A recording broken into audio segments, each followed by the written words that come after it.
মুসলমান ভাইরা আমার, ইবাদত বন্দেগী একমাত্র রবের জন্য যেন হয়। রব্বুল আলামিন তার বান্দাদেরকে নির্দেশ দিলেন, রে দুনিয়ার বান্দা বান্দি, আমার ইবাদত বন্দেগী করবি। আমি আল্লাহর ইবাদত বন্দেগী, আমি আল্লাহর ইবাদত বন্দেগী শুধু তুমি বান্দা হয়ে করবা। এই সিদ্ধান্ত আল্লাহ তাআলা দিয়েছেন তোমাকে। এবার যদি দুনিয়ার জমিনে আল্লাহর ইবাদত বন্দেগী না করো, ও মানুষ, তোমরা যদি দুনিয়ার জমিনে আগুনের পূজা করো, মনে রেখো এই আগুন একদিন তোমাদেরকে জাহান্নামের লাকড়ি বানাইয়া জাহান্নামে ফেলানো হবে। ওই আগুন সেই দিন তোমাদেরকে বাঁচানোর ক্ষমতা রাখবে না।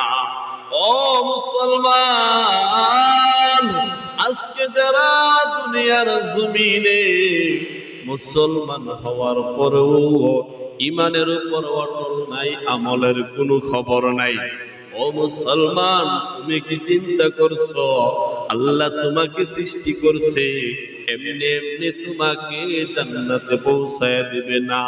রে মুসলমান, আল্লাহ তাআলা প্রতিটা বান্দার থেকে তার জীবনের হিসাব নিবে না, জীবনের হিসাব নিবেন আল্লাহ তাআলা। এর পরে তার বান্দার ব্যাপারে ফয়সালা গ্রহণ করবে। ও মুসলমান, যদি নেক আমল করো পরকালেও শান্তি, দুনিয়াতেও শান্তি। শান্তির ঠিকানা আর শান্তি যদি তুমি খোঁজো, ইসলামের ছায়াতলে পরিপূর্ণভাবে এসে যাওয়া। আজকের এই সমাজে নামাজের কথা বললে কেউ নামাজে আসতে চায় না। এই সমাজে পর্দার কথা বললে কেউ গ্রহণ করতে চায় না।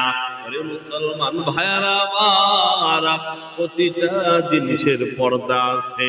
পর্দার বয়ান করলে মানুষ বুঝার চেষ্টাও করে না। ও মুসলমান ইমানদার, পরকালে তুমি কি শাস্তি গ্রহণ করবে?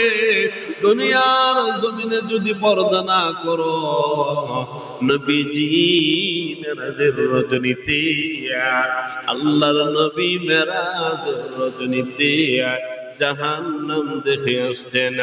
অধিকাংশ মহিলা হলো জাহান্নামে।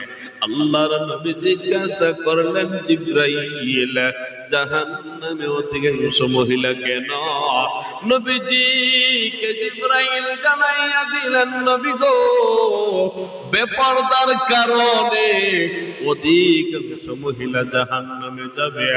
ও মুসলমান, শুধু মহিলারা পর্দা করবে তা না, তোমার পর্দা করতে হবে। তোমার ঈমান তোমার রক্ষা করতে হবে। তোমার চোখের পর্দা আছে, তোমার জবানের পর্দা আছে, তোমার শরীরের পর্দা আছে কি আছে না রে ভাই? এ মুসলমান, ইসলামকে মডিফাই করতে তুমি এসো না। আল্লাহর কোরআনে যেইভাবে বলেছেন, রাসূলের যেইভাবে নির্দেশ দিয়েছেন, হাদিসের ভাষায়, কোরআনের ভাষায় তুমি ইসলামকে মেনে নাও, শান্তি যদি পেতে চাও। মুসলমান ভাইরা আমারা, এই জন্য আসুন দ্বীন ইসলামকে আমরা পরিপূর্ণভাবে আঁকড়ে ধরি। আল্লাহর নবী রাহমাতাল লিল আলামিনের খাঁটি উম্মত হওয়ার চেষ্টা করিয়া মুসলমান ইমানদার, ও আল্লাহর গোলাম, বেশি বেশি করে আল্লাহ তাআলার ইবাদত বন্দেগী করবে। আর আল্লাহর ইবাদত বন্দেগী করতে গিয়ে আল্লাহর সাথে কাউকে শরীক করা যাবে না। আল্লাহ তাআলার ইবাদত বন্দেগী করতে গিয়ে আল্লাহ তাআলার সাথে কাউকে শরীক করা যাবে না।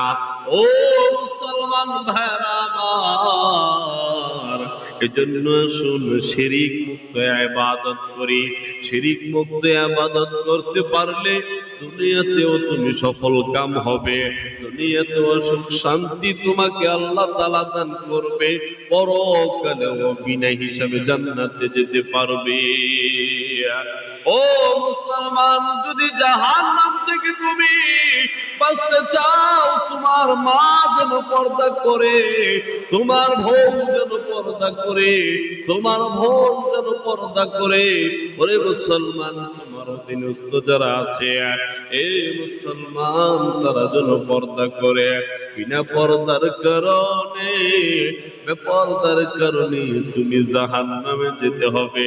কারণ তোমার অধীনস্থ থাকার পরেও তুমি তো কোনোদিন বলো নাই পর্দার জন্য। এজন্য আসুন মুসলমান, নিজের পরিবারকে বাঁচাইয়ে ও আনফুসাকুম ওয়া আহলিকুম নারা, নিজে বাঁচো জাহান্নামের আগুন থেকে, তোমার পরিবার পরিজনদেরকে জাহান্নামের আগুন থেকে বাঁচাও।